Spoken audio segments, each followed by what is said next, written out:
ఇటు Vijayawada Hyderabad route clear అయింది. దాంతో ప్రయాణికులు కాస్త ఊపిరి పీల్చుకున్నారు. ఇక విజయవాడ బస్టాప్ దగ్గర నుంచి మా ప్రతినిధి రాము అప్డేట్స్ అందించడానికి సిద్ధంగా ఉన్నారు. రాము,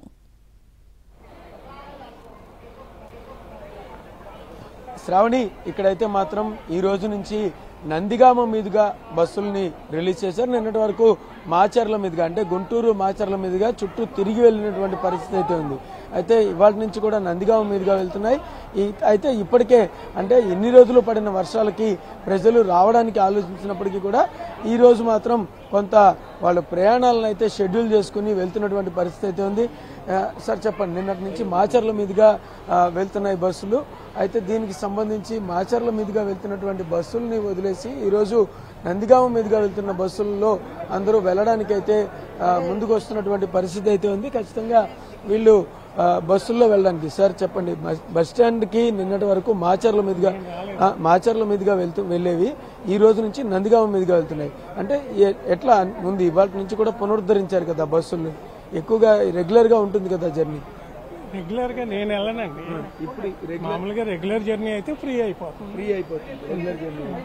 సో ఇలాంటి పరిస్థితి అయితే ఉంటుంది. రెగ్యులర్ జర్నీ అయితే ఫ్రీ అయిపోతుందని చెప్తున్నారు. అమ్మ చెప్పండి, నిన్నటి వరకు మాచర్ల మీదుగా వెళ్ళాయి బస్సులు, ఇవాళ నుంచి ఇటు వెళ్తున్నాయి నందిగామ మీదుగా.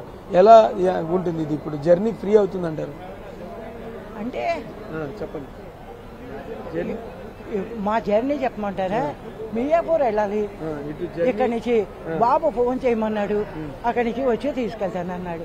అదే తెలుసు, అంతకంటే ఏం తెలుసు. సో అది వీళ్ళు వచ్చి తీసుకుని వెళ్తున్నారు. అయితే కనుక ఖచ్చితంగా బస్సులన్నీ అయితే పునరుద్ధరించబడ్డాయి. చూడొచ్చు, హైదరాబాద్ వెళ్తున్న బస్సులన్నీ కూడా ఈ రోజు నుంచే కంటిన్యూ ఇంకా రెగ్యులర్ గా ఇటు నందిగామ రెగ్యులర్ రూట్ లో వెళ్లేటటువంటి పరిస్థితి అయితే ఉంటుంది. అయితే ఇక్కడ సార్ చెప్పండి, నిన్నటి వరకు కూడా మాచర్ల నుంచి వెళ్ళాయి, ఇవాళ నుంచి నందిగామ నుంచి వెళ్తున్నాయి. ఎట్లా అంటే ఈ రోజు నుంచి బస్సులు కూడా పూర్తి స్థాయిలో పునరుద్ధరించబడ్డాయి. ఎలా చూడాలి? చూసలేదండి, అది విజనరీ లీడర్ ప్రతిభ అండి. అది చంద్రబాబు నాయుడు గారి ప్రతిభ అది. అంటే మేము యాక్చువల్గా వైఎస్ఆర్ కాంగ్రెస్ పార్టీలో నాయకులు అయినప్పుడు కూడా యాక్చువల్గా ఈ గత 3 నెలల నుంచి ఆయన చాలా కష్టపడుతున్నారు. మనం చూసాము 75 ఏళ్ల వయసులో కూడా చిన్న కుర్రవాళ్ళలాగా రాత్రి తెల్లవారుజామున 4 గంటల వరకు తిరిగారు ఆయన వరద ప్రాంతాల్లో. మళ్ళీ ఎప్పుడు పడుకున్నారో తెలియదు, మళ్ళీ 7 గంటలకల్లా మళ్ళీ బిగిన్ చేశారు. 4 వరకు వరద ప్రాంతాల్లో తిరిగి ఒక అరగంట సమీక్ష చేసి మళ్ళీ బస్సులో పడుకుని మళ్ళీ ఇంటికల్లా తిరిగారు. కాబట్టి అటు నాయకున్నప్పుడు ఏదైనా సాధ్యమేనండి అని మేము అనుకుంటున్నాం, ఏదైనా సాధ్యం అనుకుంటున్నాం. సో అది సీఎం వల్ల ఇదంతా సాధ్యమవుతుంది, ఏదైనా సాధ్యపడుతుంది, కష్టపడి పనిచేసే వాళ్ళు ఉంటే అని చెప్పేసి చెప్తున్నారు. అయితే చూడొచ్చు మనం బస్సుల్లో అయితే ఖచ్చితంగా అందరూ తిరిగి హైదరాబాద్ ప్రయాణానికి అయితే పూర్తి స్థాయిలో సిద్ధమవుతున్నటువంటి పరిస్థితి అయితే ఉంది. ఇది ఇక్కడ పరిస్థితి. శ్రావణి,